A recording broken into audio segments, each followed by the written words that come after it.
the single criteria aggregation. Then we moved to multiple criteria aggregation. And then finally, we did a group columns aggregation. So we have just one section left. After this section, then we can say that we are done with Python. So the topic we are focusing on in this section is data visualization. Data visualization. So we can write data visualization. So what do we actually mean by data visualization? Data visualization.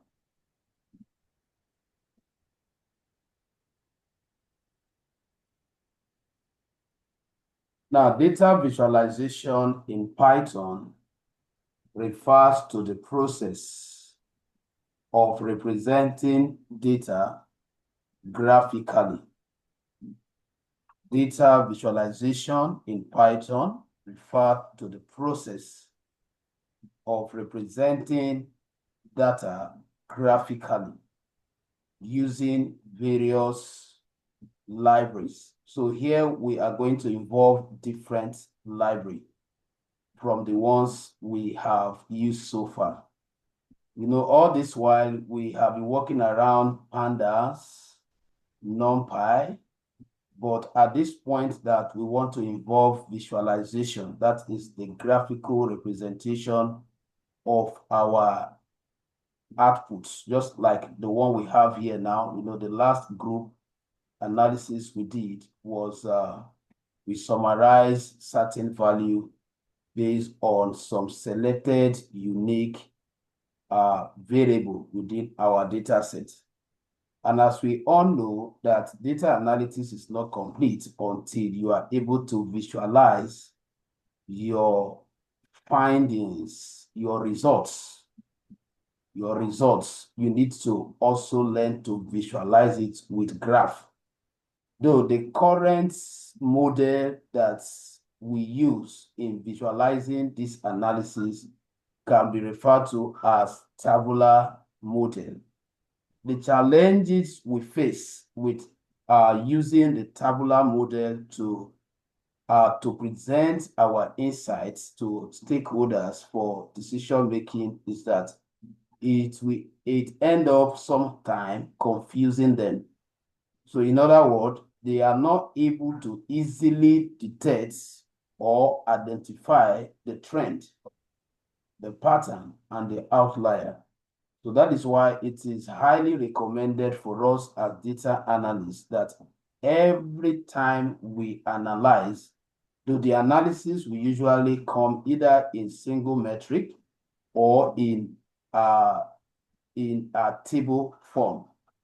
So you need to now convert that table to a graph so that somebody can easily see the highest performing variable within your data. So that is the whole essence of involving visualization. So like I was defining, I said data visualization in Python refers to the process of representing data graphically using various libraries. Now, do not forget that we defined library as collection of functions in any programming language you are working with.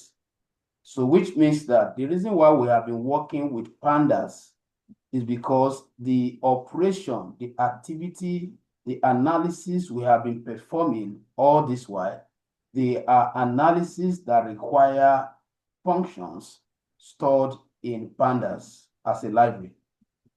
All right. But now that we want to perform a different analysis that have to do with visualizing your insights, we need to involve different libraries. So that is the entire concept around this. And don't forget, the takeaway here is that why do we visualize our reports? Listen, you are not visualizing the raw data. you are visualizing some of your findings in order for you to easily identify patterns and also trends, including insights, as the case may be. So I just want us to understand the core reason why we visualize our reports, our data, is because of those three things that I mentioned. I want to easily see the pattern. The pattern in this context means the differences, or the pattern can be progressive or regressive. Let me use that to explain it. For example, how do I measure my business growth pattern? Every business person is expected to know how to measure his or her business growth pattern. For example, you have, let's work with sales inventory, where you must have calculated value under a column called, let's say, total profits, or profit generated from some variables or products. Now, you will always want to know the difference between the profits of a particular product from the other. And then at the end of the day, you will end up knowing, once you are able to factor the differences, you will now be able to know, oh, so this is the amount, this one went beyond the other products. So that is you measuring what? The pattern of the sales. So it's very important that we also learn how to visualize our reports. Though Python is not the best candidate for data visualization, and it's not that very simple like the way you do it with Excel and Power BI and Tableau. So Python is not actually known for data visualization. That is why if you go for interview, they will ask you, out of all the analysis tools that you know, which one do you use for visualizing your data? They are going to ask you. And when we were talking about these tools, if you remember, I mentioned certain tools that are basically for data visualization, and I also mentioned some that are used for general analysis. So all these are what I've explained. However, that does not mean that we cannot perform basic visualization with Python. But if you want to go advanced with the help of ChatGPT, you can get a whole bunch of codes. You go to Python documentation, you'll be able to get a bunch of code that you can extract and substitute the variable and be able to get some probably professional or more advanced visualization. But where we actually go deep in visualizing data with Python is data science. And this very one you are learning is data analysis. So if it is machine learning, then we can go deeper in talking about data visualization. But for people using Python for just data analysis, are not required to go that deep.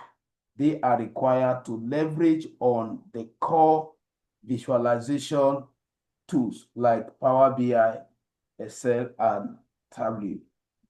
All right, so with all this said, we can now quickly start looking at some of the popular Python libraries for data visualization.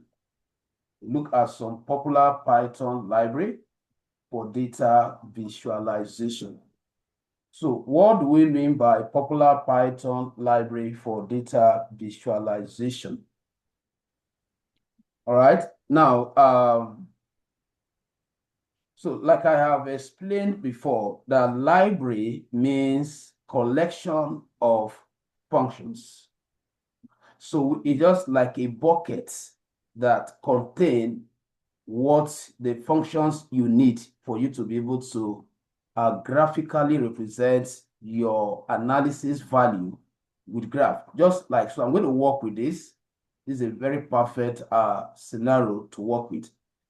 Here I have summarized the total gross income per each of the city. So with this, if, for example, I am asked which city perform better or which city have the highest generated income. Now, you can see how it's going to take you some time for you to answer that question, because you are going to, first of all, start comparing this value with this value. When you are done with that, you now compare this one with this one before you can now arrive at what? The results. So we consider that very stressful in data analysis. And that is why we are saying that, okay, why can't you visualize this report? So that with a graph, let's say with a pie chart or with a bar chart, looking at the longest bar, I can easily know without wasting even up to a second or even a minute. I'll be able to know which one has the highest generated gross income. So I'm saying all this so that we know the purpose of what we want to learn in this section. So now we want to look at the libraries involved. So for you to visualize your data with Python, there are libraries you need to bring in. So that will take us to this library. Let's quickly look at them. So the very first library we are going to work with is Matplotlib.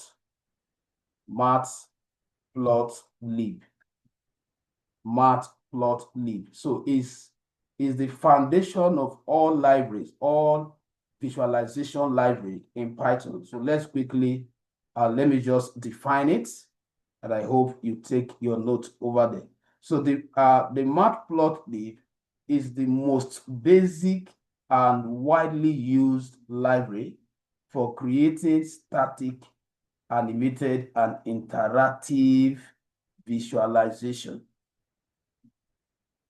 So there is no form of visualization that will happen within Python that at some points you will not involve the Matplotlib. It's just like the mother of all of them. So it works in hand, or it collaborates, or let me say other ones collaborate with it before they can actually perform their design functions. So that is one of the library we are going to use. So another library that is also very popular is Seaborn. Seaborn.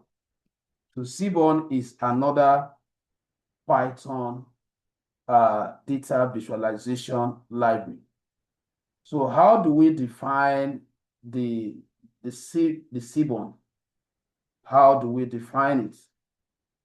So the Seaborn is a built, or let's say the Seaborn is built on top of the Matplotlib. So you can see what I'll say the other time. It's built on top of the Matplotlib. It provides more interactive and informative statistics or statistical graphics. So when you are targeting a more user-friendly graph, a graph that, you know, that will interact better. You know, there are some graphs that it will require you to have BSc before you can interpret them. I just use that to tell you that you don't choose graph. As a data analyst, we are not supposed to make things difficult. We have to simplify data so that decisions, smart decision, can easily be made. So you don't go and use graph. That is why I said there are some graphs that if I am teaching you machine learning, that's data science, I am going to go deeper than this, because if I bring those graphs here at your level as a data analyst, you are going to confused more because there are a lot of topics that we must have treated that will make you to understand those complex graphs. But bringing them at this level, when you have not taken those topics, the teacher will end up making it difficult for you. So that is why we will just stick to the basic graphs that a data analyst can easily interpret. It's about interpretation. You shouldn't use any graph that you cannot interpret to the stakeholders. Don't forget what I've told us over time. Now, as data analysts or professional data analysts, we are not expected to present our report in a technical form. We present our report in a non-technical form, which means that what? You present it as if that person, that CEO, that stakeholder does not even know this technicality, this technical skill that you have. They don't have them. So you shouldn't speak to them with your own technical terms. You speak to them to their level. So just imagine you bring a kind of graph that even you are struggling to interpret. You will communicate from now to tomorrow. They will not be able to accept it to make decisions. So these are the two different graphs that we are going to graph a library or Python visualization library that our class or this lecture will zero within. All right, so now that we understand that, we can now quickly look at, we are going to do a simple, I'm going to start with creating a simple graph. And the reason why I am going to do that is for us to get used to some of the keywords that I'm going to use when I start working with a real data set. So we are going to use, with the help of our NumPy, we are going to generate a data frame, a simple one, and then we are going to use this to illustrate some of the attributes when you are visualizing data. Then after that, I will now relate all those keywords to this data set. But this first exercise is for us to get used to some of the key words in data visualization. So I'm going to start with, by importing that library. So I want you to write your note. So what is the syntax? So I'm going to say import matplotlib.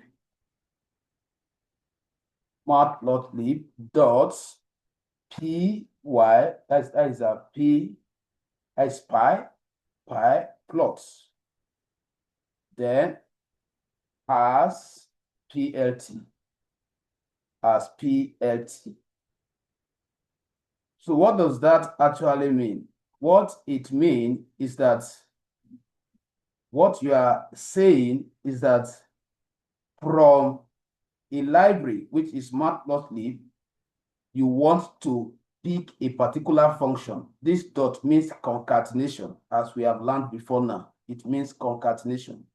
That is from that library. So the main library here, in other words, the function container here is the matplotlib, out of which we are pulling out the pyplots, and we are representing the whole of that function in this notebook as plt, just like the way we imported our pandas as pd. So subsequently, as I proceed, anytime I want to mention matplotlib.pyplot, I will simply just say what? plt. So just calling that plt, I have automatically what? Call the entire word bucket together with the sub-function I am pulling out from it. I hope we are getting it. Please, let me get a response, at least from one person.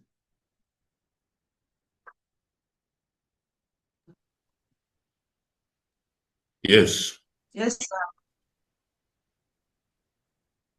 All right, so now we understand this line. Now let's look at the next line. Like I said, The next line is only necessary because we want to create our data set or frame directly from notebook, Python what? Notebook. Now, adibin, I want to call the data from outside, just like we have been, loading our data. I'm not going to need this particular line I want to write. So there are a couple of things I actually want us to understand from this exercise. So import, so the next line, I will import another library, which is called the NumPy. Import NumPy as NP, just like the one I explained to us before now. NumPy as what? NP. So what is NumPy? NumPy is one of the key library.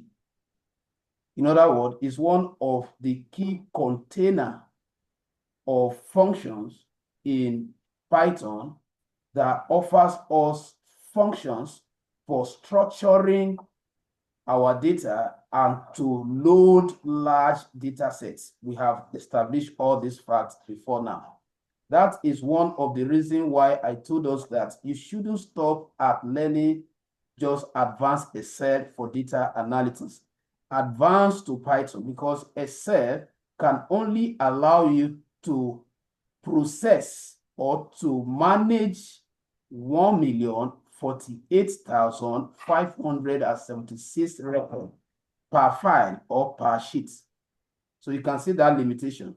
So, but in Python is unlimited. So the question now is, what actually makes Python to exploit large data without limit? It is what? With the help of the library called NumPy. So that is why we did mention when we started that the NumPy is to support Python in loading large data sets. So, but I just needed to frame my data set for me. So here I will just use a comment to just explain what I'm about to do. So I want to quickly develop a very simple data set. So I will just say sample what? Data, since we are not bringing our data from somewhere. So I'm creating two variables because the graph, we need to understand from secondary school, we are taught that basically or basic graphs has two axes, particularly 2D graphs. Axis X, which represent the horizontal axis, and the axis Y, which represent the vertical. So which means that you have to provide data for these two axis representation.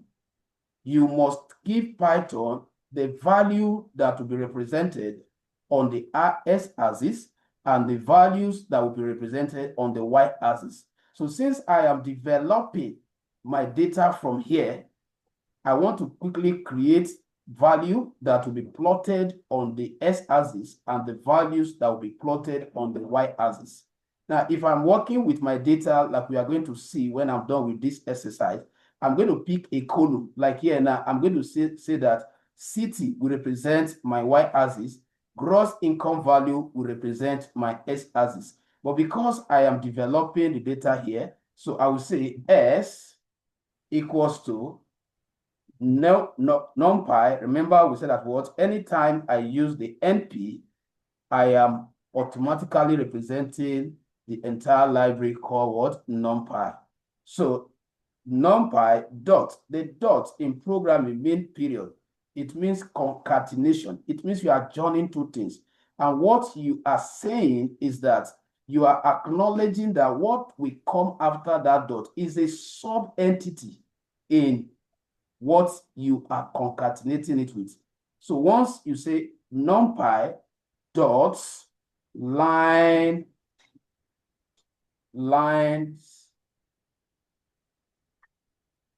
space,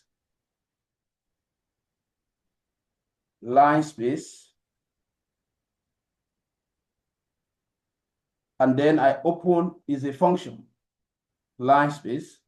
Once you open it and I call value, let's say what? Value 0, value 10, value 100. So let me confirm. So which means that you are storing this value into what? X. So X in this case become a variable. So let me run it and see if there's going to be any error. I just want us to confirm it to this length before we proceed.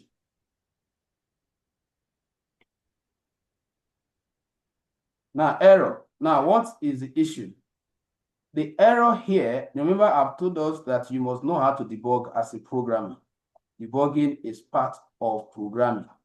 Now, and I also advised us some time ago that you shouldn't focus on the main error, just focus on the key error. That is the last line. And if you read through the last line, what it's saying is that model NumPy has no attributes, what? Line space.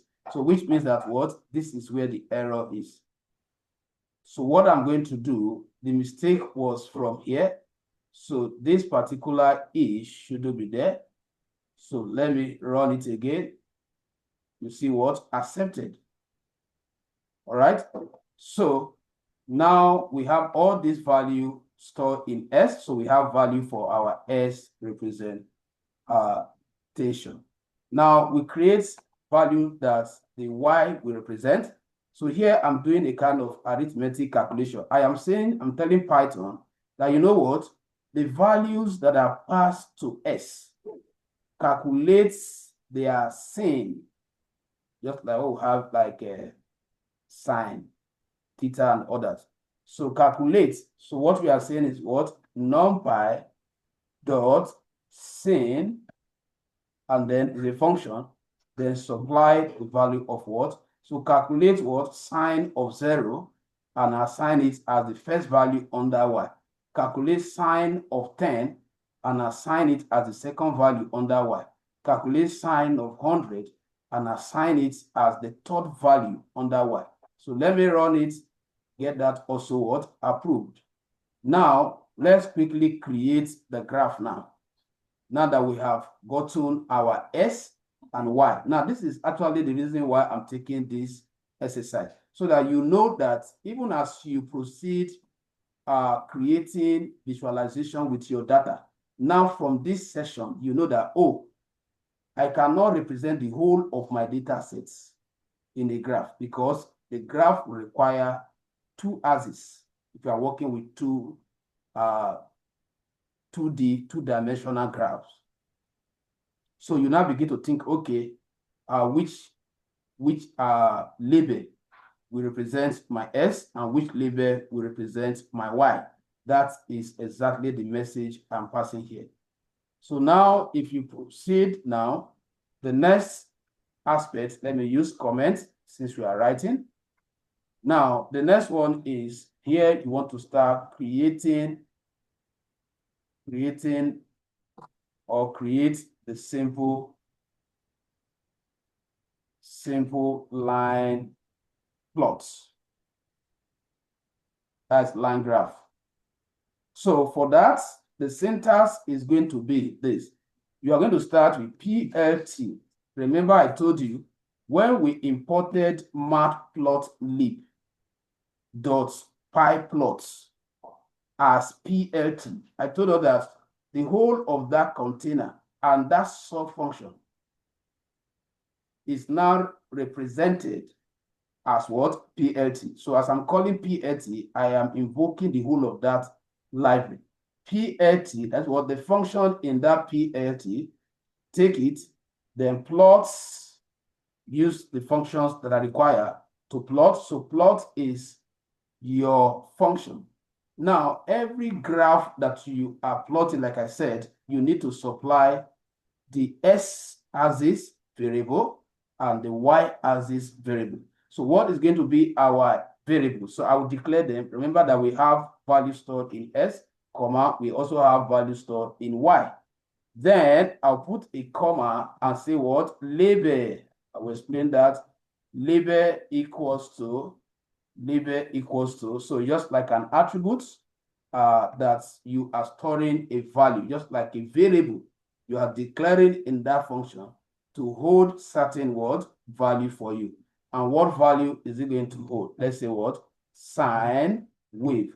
So this sine wave is just like a description. It's just like a description. By the time I'm done with the graph, you will see the impact of this. It's just like a description. It can be anything, it can be maybe gross income, depending on what you are presenting.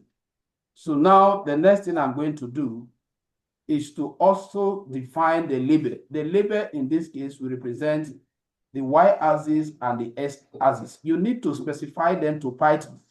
Python needs to know, okay, within the x and the y that you have supplied as the variable with the values I am to plot in the line graph, you need to tell me which one will be on the vertical axis and which one will be on the horizontal axis.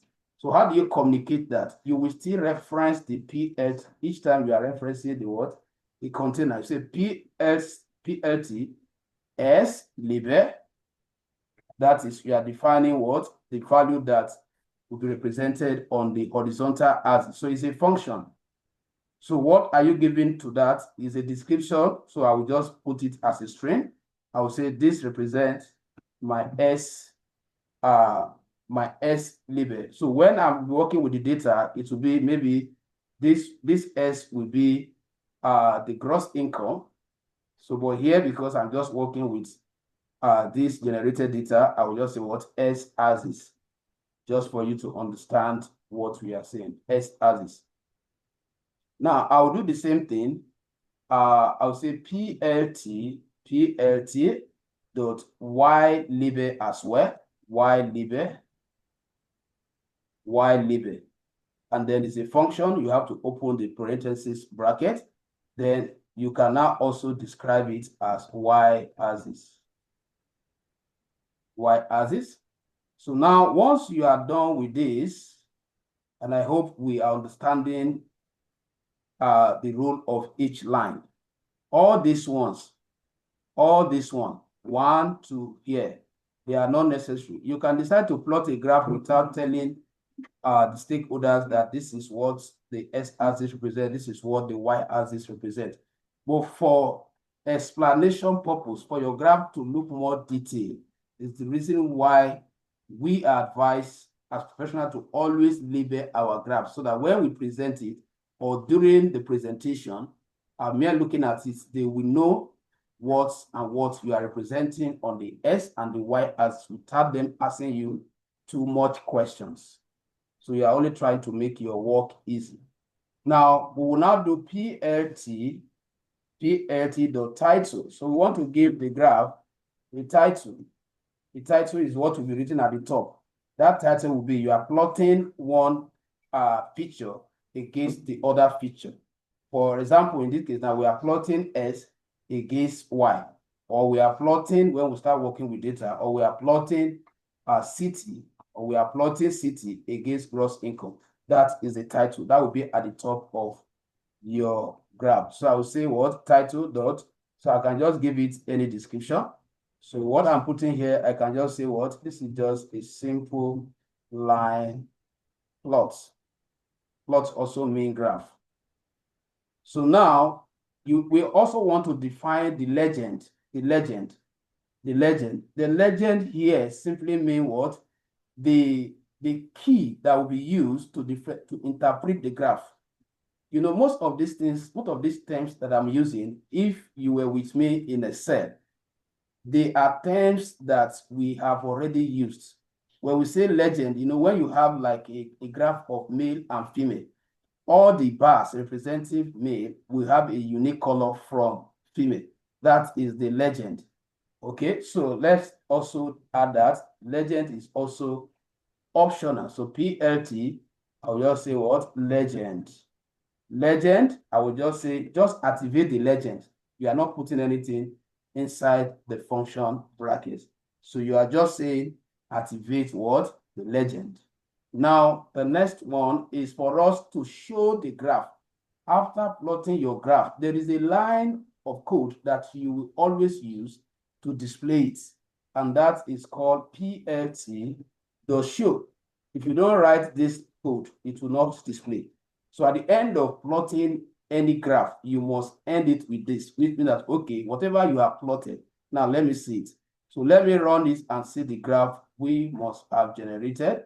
So you can see the graph here. Let me reduce it so that we can see it better. So you can see what happened. So the question is that these are the values you give, and this is the calculation that was done when you said sine S. That is what? Calculate the sine of what? The S value and use it to generate your Y axis. Any question to this point, please? Any question? Any question?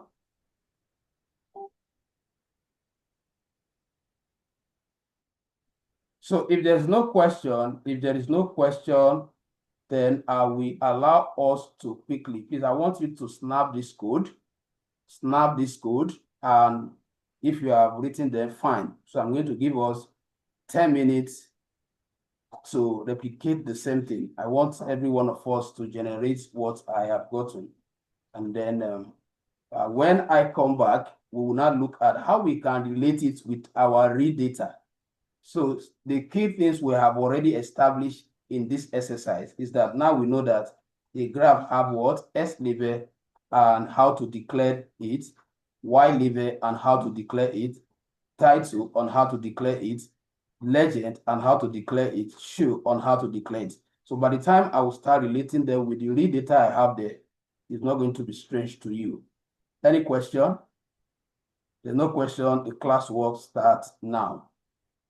I'll be back in the next 10 minutes. Let me leave this on the screen. So once I'm back, I will ask you to show me your screen.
So how far are we all there now? I believe we must have we must apply the code. Yes. Right? Are we ready to proceed now?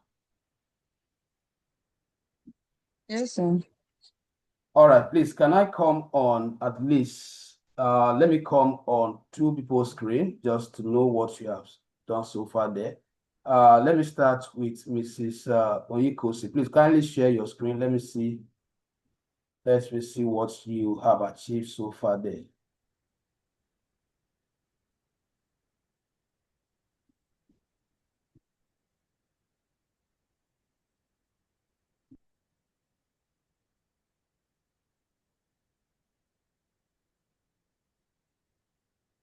I'm sharing the screen.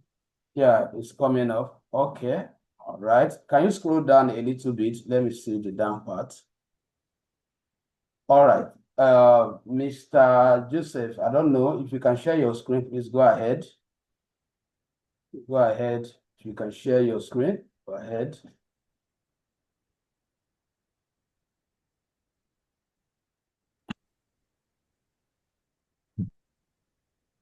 Yeah, let us stop sharing so that mine Okay, is not doing through. Madam, please kindly stop sharing. Let me go to Mr. Joseph's screen. You can go ahead now, sir. All right, sir.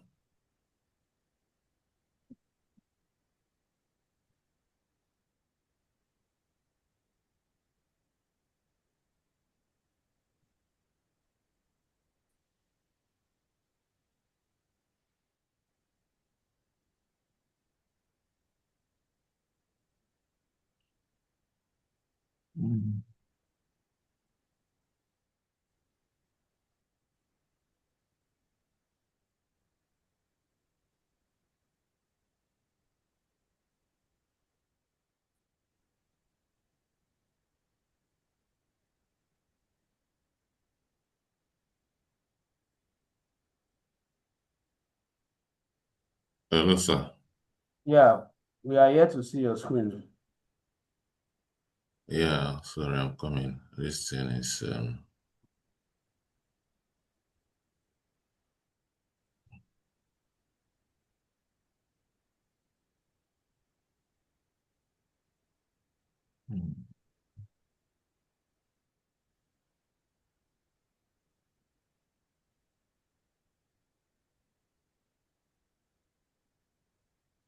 oh, oh.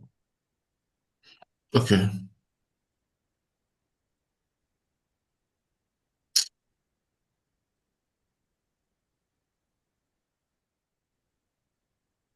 I don't know. I don't know what is wrong today. It's not coming up. Okay, but you have done it right, so we can proceed. Maybe I may come Yeah, back. just proceed, but I'm having error, but just proceed. I'll follow I up. may come back to you later. Okay, so now let's now look at the proper application of this library on our real data sets. So application of, so here we are going to be working with real data sets. Some of the outcome of our previous analysis. We're going to see how we can visualize them. That will probably bring us to the end of Python. So application of matplotlib, plotlib, and we're going to be combining two of them, Seaborn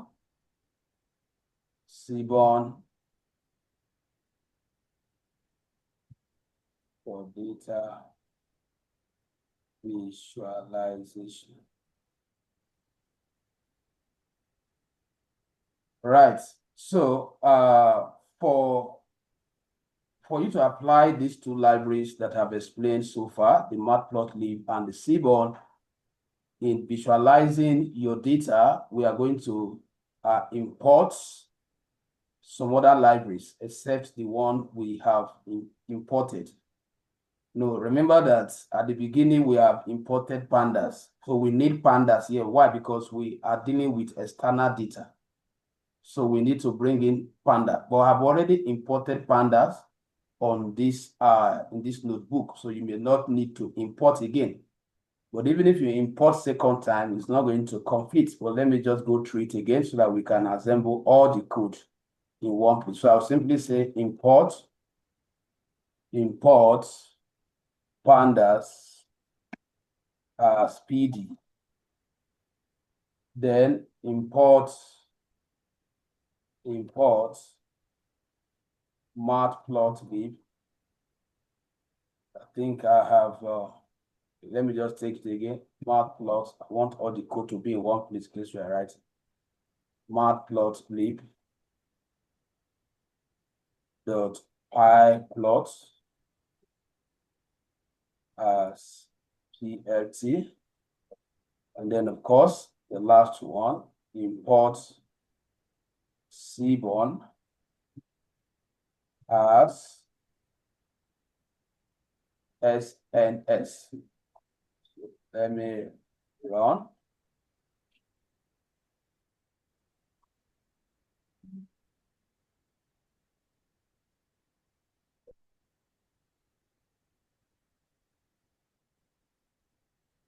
Let's wait for it to initialize before we proceed.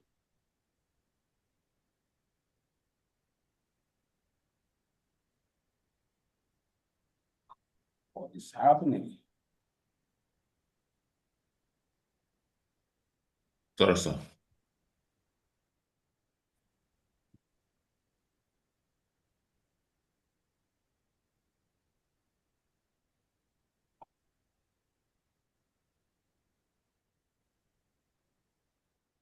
Okay, so imported.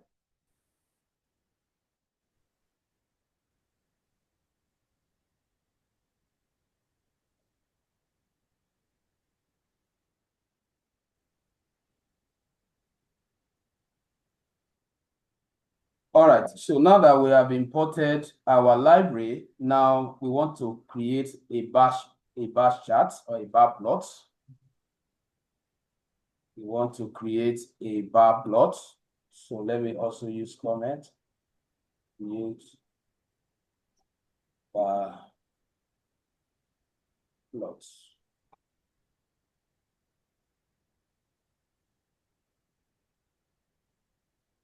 So to create a bar plot, we are going to use the Seaborn library. So simply say SN. Remember that we have said anytime we want to use Seaborn, is represented as SNS. So dots, the bar plot function, plot, and then you open the brackets. Now you define your S-axis. So your S-axis in this case, look up, your S-axis in this case, we are working with this report that we have here. Your S-axis in this case is going to be the one with string. That is what? City. So let me copy it.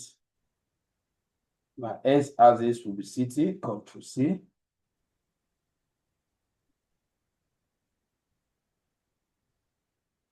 Right, now you add a comma to define your y-axis. You can see that we are following almost that syntax. Then you bring in the next one, equals to, the next one is gross income. Control C. Right, now gross income, then the next one is, I'll define my data. You have to supply the data that has these two headers you are dealing with. So in other words, you are saying that, okay, these two headers has value. The values under them are the values I'm working with. But you need to define where are these two headers in the data you have them. So the data set name that I use here is what? Group analysis. That is what generated this report. So I'll copy it. I am going to copy it and define it as my data. As my data.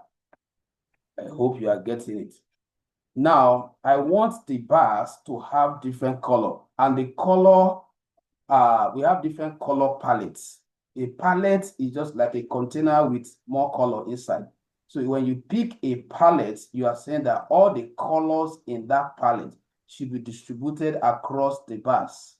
So the way of calling your palette, you put a comma and say palette. Palette, I'll just call one, so I can use this Viridis. Viridis is one of the name of palette. We have bright. We have, I'll show us other ones. Let me get it with this one first. So that is the first line. That is the first line. So now, as this graph is, if I run it, the graph will have been plotted. So like I told us, all those plot title, plot label, plot S label, Y label, they are optional. So the main graph is this. Then I can just slide to, I can just go straight to plt.show, just to see the graph first before we look at the detailing. So if I run this code now, you see what is going to happen. We have a graph automatically plotted. Now, this graph that is plotted, it plotted what? 3 cities as against their what? Their gross income. So you can see the reason why we actually visualize to identify what? Trend. From here, I can see that this is a trend. Napitor is doing better. Now, from this graph, I can also interpret that Mandalay and Yangon has almost the same performance. Now, what is the pattern? What is the pattern? Look at the pattern. The pattern is that what? The margin at which, or let's say the correlation, the differences, the margin is just minimal. It's just minimal. You can see that was not much. Now, between this and this, they are giving us almost the same thing. But if you go to the table, you see that what? They are almost the same, but not the same. So that is why two of them, these two presentation matters. When you want to write your conclusion, you might use this to get some variables and then use the graph to also. Now, I use Viridis. That's why I have this. So I can come here now and say, okay, I want to pick, I'm not okay with those colors I'm seeing. I want to use bright. I want to use bright. So if I run it again, you see that what? I have better color. That is what I talk about, the palette. So any palette you pick has its own what? Unique color. I hope that is clear. Can I get the next one?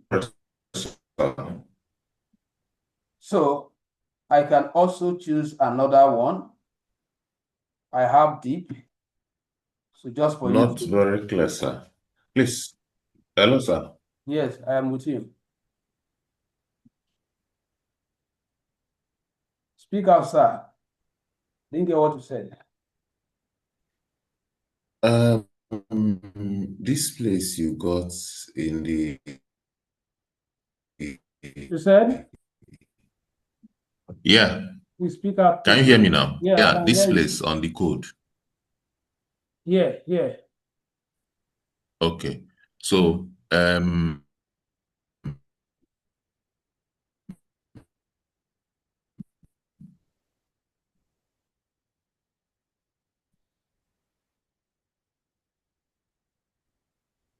can't hear you. Are you writing? So you that could. I want to group by.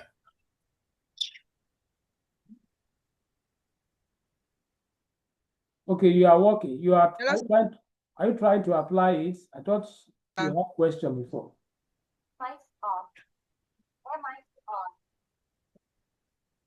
Can you hear me? Yeah, Can I you hear can me hear you now? now. Hello, sir. Go ahead, sir. Speak out. I can hear Okay, you. I am asking this where you have this data, group by analysis. Yeah, Abi? I mean the group by analysis. Okay, that's the That is the last work, remember? Yeah. Because I told us that you cannot visualize the entire raw data. Your outcome, some of your reports, like this tabular report, they are the one you can visualize. That is what you want to interpret. Okay. I hope it's clear. Yes, it's clear now. All right. So let me give us some time to apply it. So I believe you perform look at it. Here, this is where I did a crew by and I summarize gross income per city. And then here, the same thing. Here is the average. I think this one was average. So what you are going to do for me in the next 10 to 15 minutes now, all these reports that have all these reports, if you perform more than 2 or 3, all these reports that are in 2 dimensions, please help me to plot them with the bar charts. In my own case, now I have 2. I want to believe that in your own case, you might have more than 2. So where you perform any analysis, you don't plot all these single metric in your graph. You can only plot something like this in your graph. So I'm giving us 10 to 15 minutes to handle that. And then when I come back, I will close with pie charts, how to create a pie chart. These are the 2 recommended graph that you should know how to plot when it comes to data analysis with Python. So you can start now. Is in the palette now. You use bright, VDs. Which other third color do you use?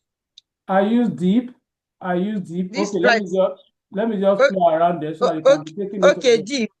I use deep. Let me just be playing around there so that you can take Okay. note of it. I use deep. So this is 1. Is that deep that I did not get? Yes, that is 1. That is not all. Though. Let me just play around there so that you know all of them. Then the next one is I have dark. So you can be writing them down. I have dark also. You can see what that gives. Then after dark, I still have another one called I still have a color blind. I still have color blind. Let me see what we have. I still have color blind. And then I have a make sure you are taking note of them. I have muted. All these are different. Let me check what I have is muted. Most of them, they are alike. Okay, so for the one I prefer most is this bright because it makes my bars to be very basic. I prefer this one most time. So you can start the classwork now, please. All your that is CC number now.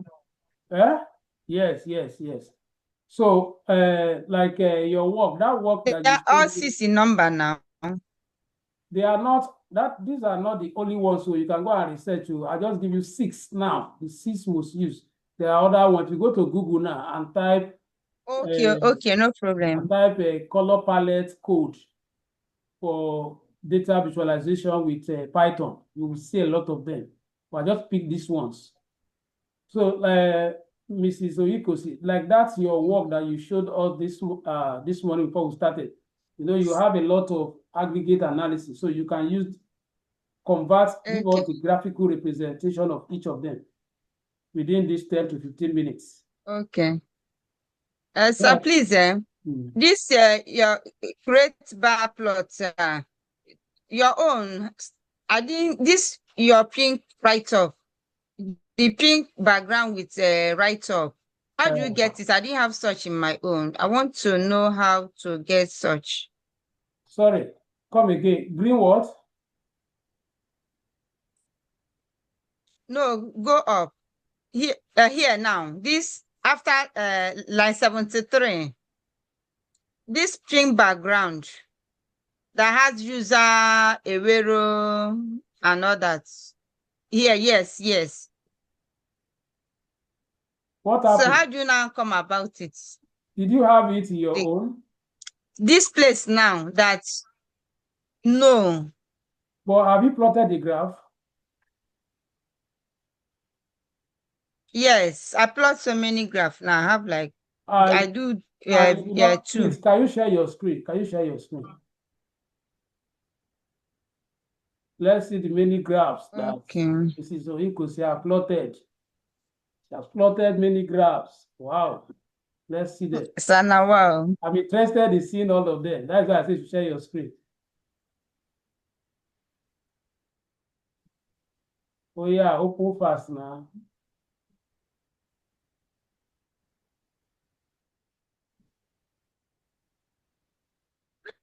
You don't see the screen now. It's coming up. It's coming up. I've not seen it yet, but just give it some time.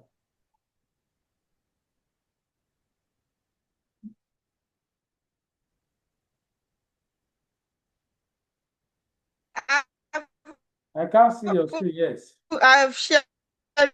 Yes, but maybe my internet. Yes, so can you see my screen? It's coming up, but I've not seen it to.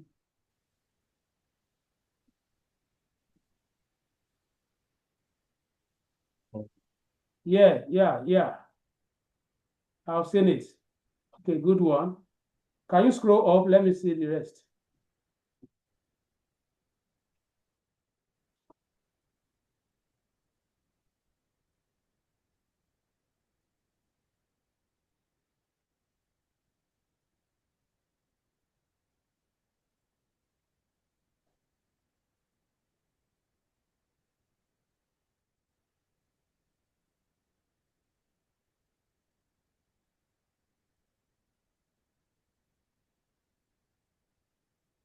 Okay, I think network has logged out. So, Mr. Joseph, I hope you are working. Maybe once it comes up, I will.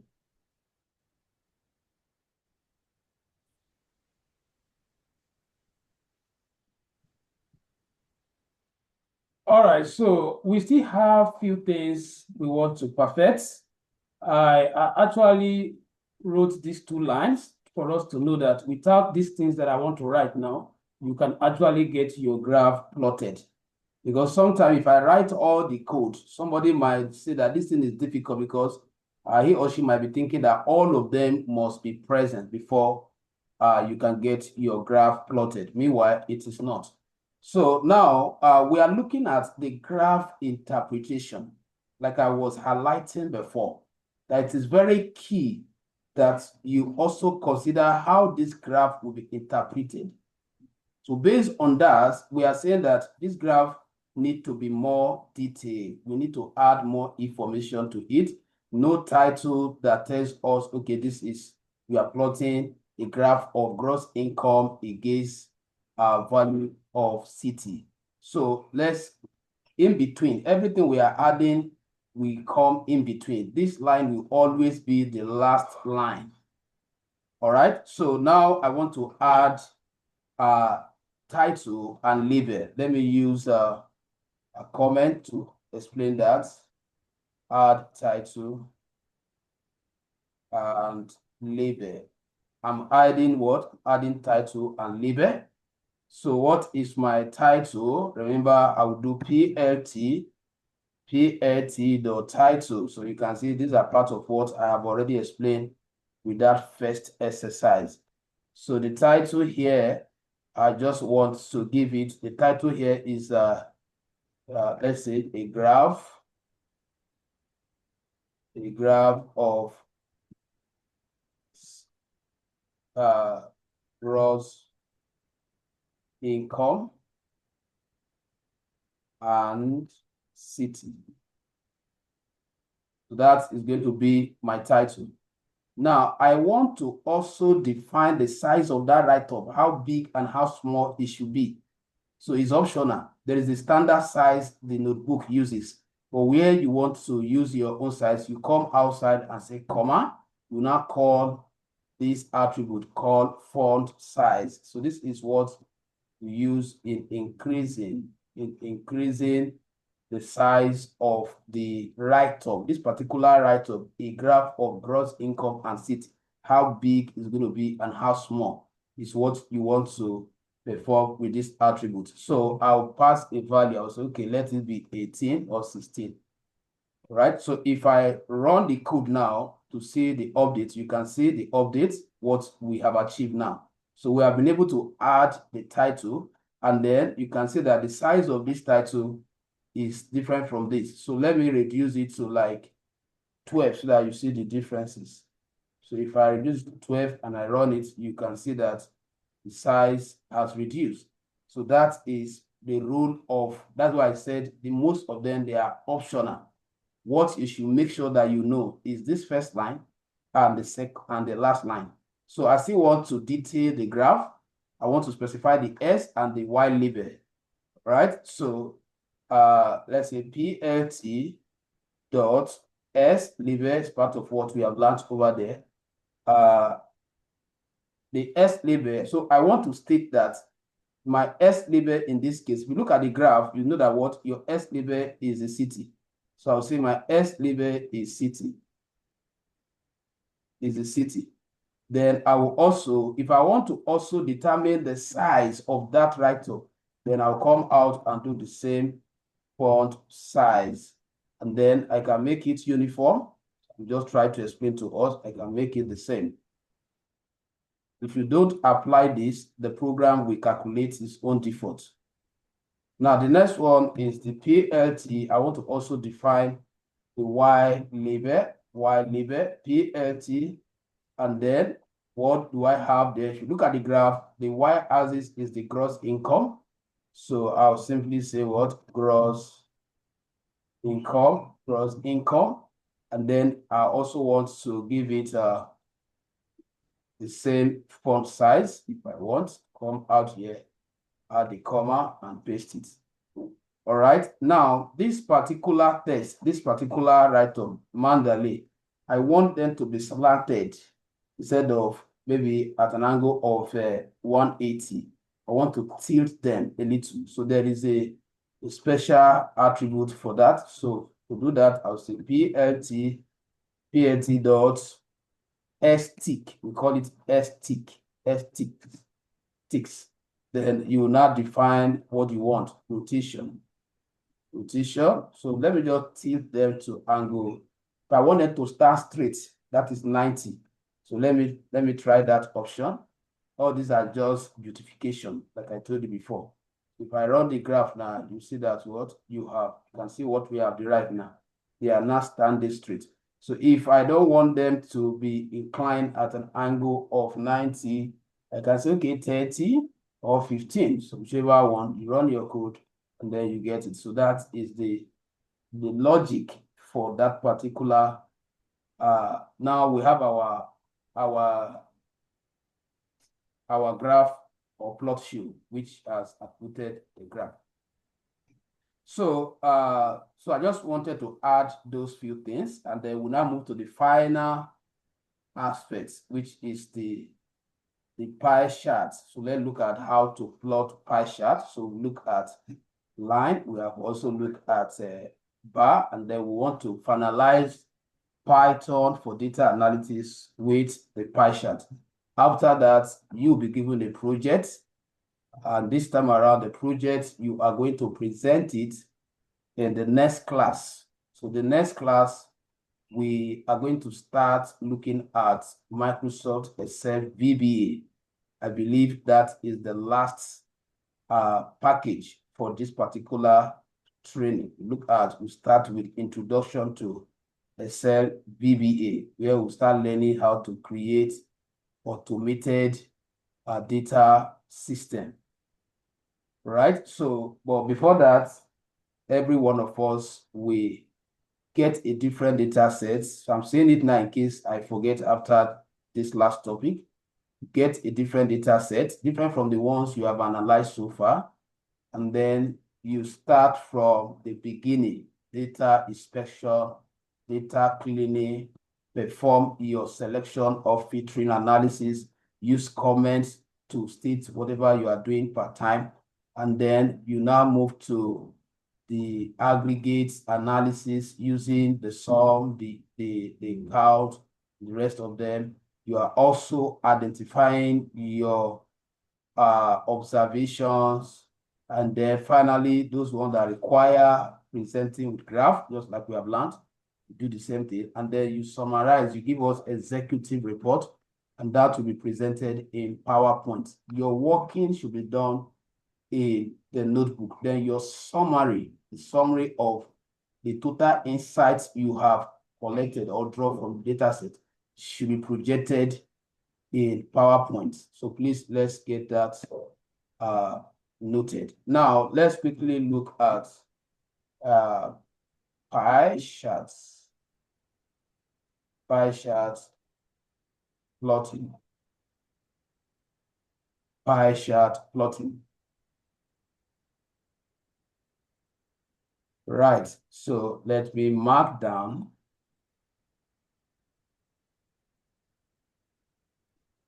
pie chart plotting. Now, we already know what pie chart is. Pie chart is another visualization tool, which is mostly used for analyzing sector, that is percentage. So they all have their strengths. So for you to also represent the same data that we have represented here with pie chart, how do we go about it, and what are the libraries? So we are maintaining the same library, the same matplotlib that we have imported, the same Seaborn we have imported. We are using the same thing. All right, so now to plot the graph, let me also use comment. Plot pie chart. So I'll say PLT. Remember that we have already written all this. PLT figure. This is where you are defining the size of the entire graph, how big it's going to be. That is the width and the length. That is what this figure is an attribute, or sorry, is a function.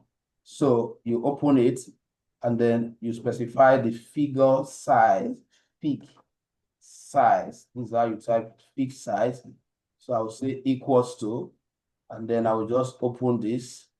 I will say, okay, 8 by 8. So you can do 10 by 10. That is going to, once we are done plotting the graph, I'll come back and change some of this value so that you see how the graph size will be changing. So the next one is to set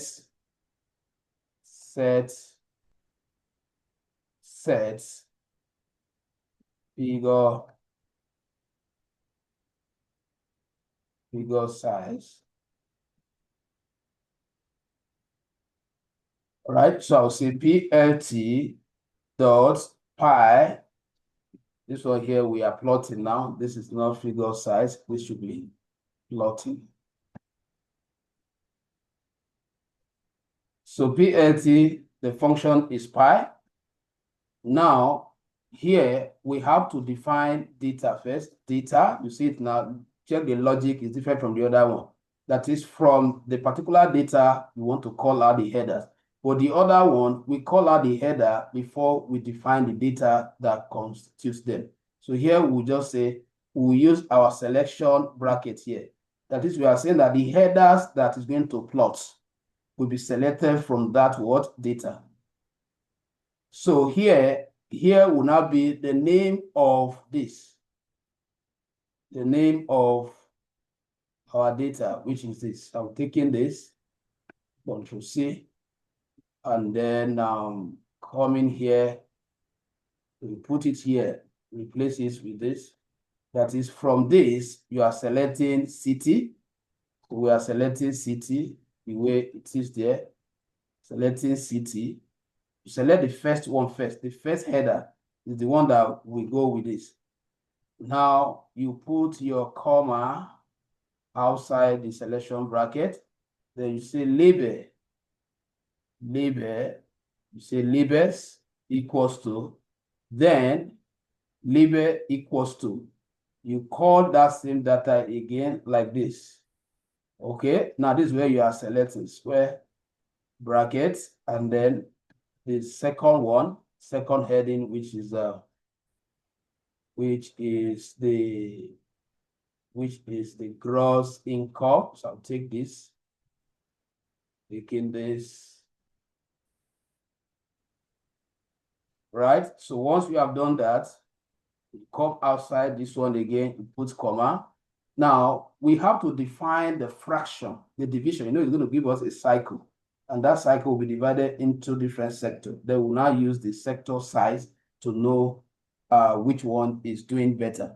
So the way we say that it's going to do it automatically. So we say what? Auto PCT, auto percentage, that equals to, then you put everything in string. This is the calculation, the percentage.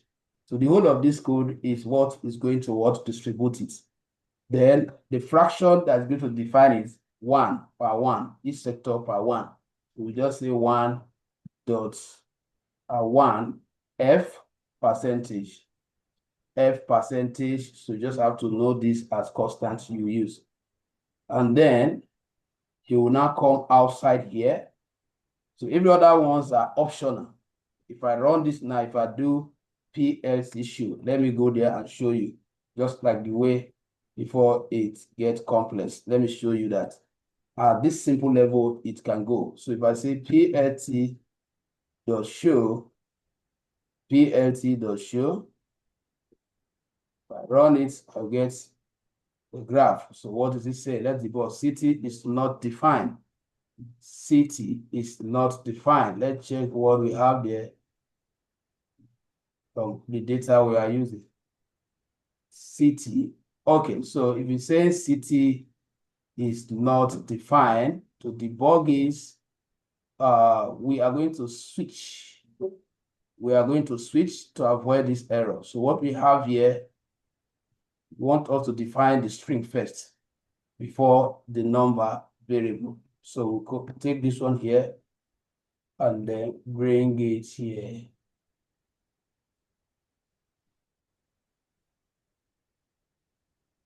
Okay, so let me see, I'll bring it here. And then, of course, we have to quote it. That was another, we have to quote this inside the bracket. So let me put city here. So I run it and see, perfect. So we have it. So you can see we have our pie chart plotted. So with just these two lines also, you can plot your graph. So every other one I'm going to add now is just for presentation, just to detail it, to change the color, just like the way we're changing with that palette. So, but do we understand it to this level first? Please, let me get a response. Any question? Hope all is going well.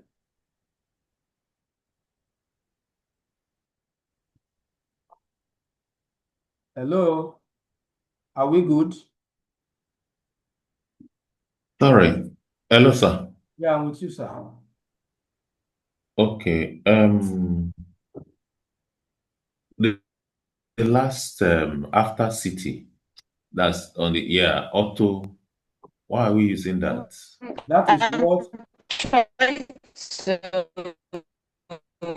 it's like she want to answer the question.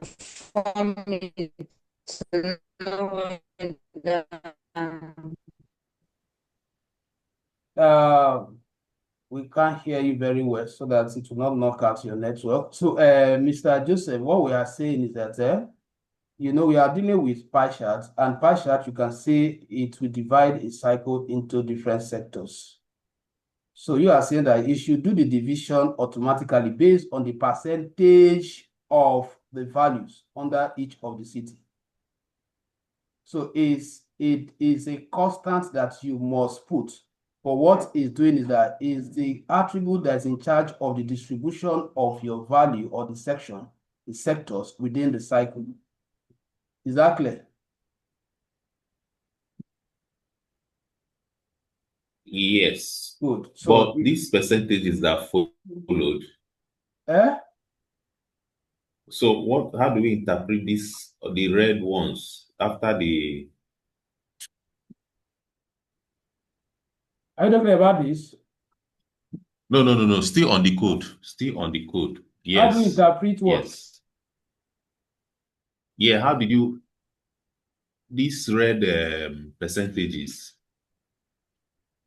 Like I said, it's none of your business to determine how the program is getting. Your own is just to pass in these attributes. And what this attribute does, that's why it's auto is the one that will do the calculation and know which percentage to give to each of the unique variables. Exactly. Yeah, it's clear. It's just for you to know that when you are plotting pie chart, the whole of this is what we authorize it to assign the size, the sectors. So there are a whole lot of background calculations that the Python is doing on your behalf to ensure that the three cities have, based on the values in the value assigned to each of them. So it's not left for the program to do the analysis and know which one is to give to Mandalay and know which one. So your work as a data analyst is to pass in this attribute.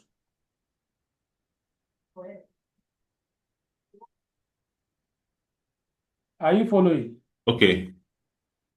Yes, I'm following. So my last question is, why are we in those? You said?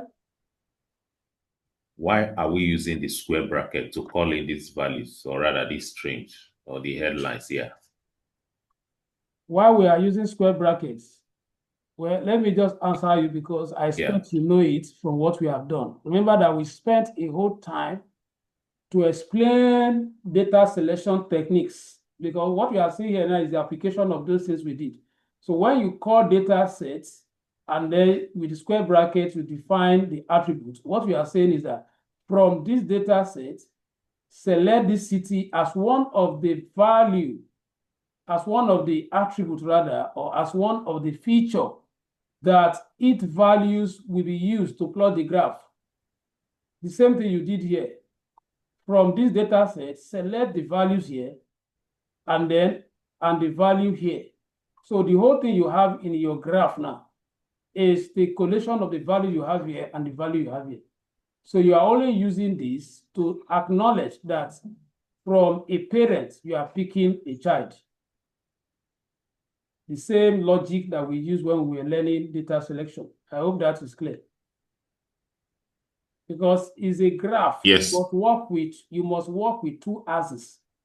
You must work with two axes. You can't go with one. So you must call out the two axis features representative. That is what's happening here.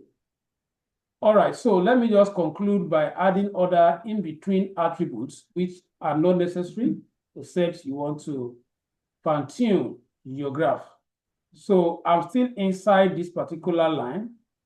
I am still inside this line. Every other thing I want to write, they are still inside it. So I can just break it for now. So I want to define another attribute, which is called start angle. Start angle. This is another attribute, start angle. And what do I want to achieve with the start angle? The tilting of the sector, which angle you want them to incline at to start from. So I can say, okay, start from angle 40. Now, if I go check now, let's say we run it, take note of the arrangement you have here now. So if I run it, say what invalid that perhaps forgot to comma, okay? Okay. Let me just say, yes. You forgot a comma here. So put a comma here. So if I run it, you can see that the arrangement have changed. Take note of the inclination now. You can see that what? It has changed. Or you can just take note of this one. Look at the arrangement. Now, let me change it now. Let me remove it. Let me remove it. And run the code again. You see, initially, when I have not defined, or when I defined that 140 start angle, this one was here. You can see that the arrangement have changed. Like I told us, all these ones are optional. Depends on what you want to achieve. So let me bring it back. So that's the work of. If you like, you define it. If you like, if you don't define it, to fall back to the default. So the next one, the next attribute is where I want to define the color, just like the way we use that palette. So here we can just use this attribute, color. This is how we define it. Color equals to, then I will use the selection bracket. That just like the question you asked. So once you see this bracket, it means that you're saying that from a place you want to pick. So you now define how many sectors do we have here. We determine the number of color you will select. We have 3. If you have the one of 4, you pass in 4 color. But even you are using the palette method, the other one, that one is not left for you to determine what? The number of items. But in this case, you have to manually count. How many sectors do you have? You have 1, you have 2, you have 3. So which means that I have to define what? 3 different colors here. 3 different colors. So I'll call them as string. So let's say the first one is what? Blue. The comma. The next one is green.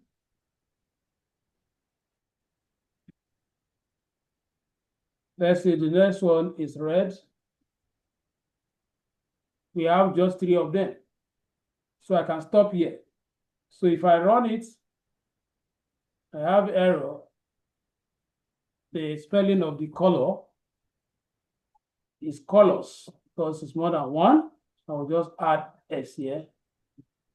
Run the code again. Now you can see I have modified it to my own color now. No longer the color it calculated initially. So if there are 4, you put 4 colors. If there are 10, you put 10 colors. So that is the work of this attribute, and that is the last attribute. And that also brings us to the end of Python. So like I said, the rest is left for you. Go and do more research. We have given you enough foundation for you to search and be able to apply. And then make sure you work on the projects, which we are going to be presenting in our next class. Any questions, sir? Madam is having network issue.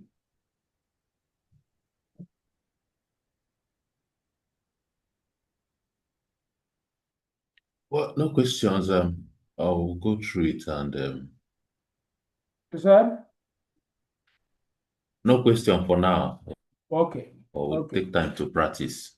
Please All leave right. the code. Let me leave that code. I've not finished writing it. Just Okay. leave it. Yeah.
Can I close it now?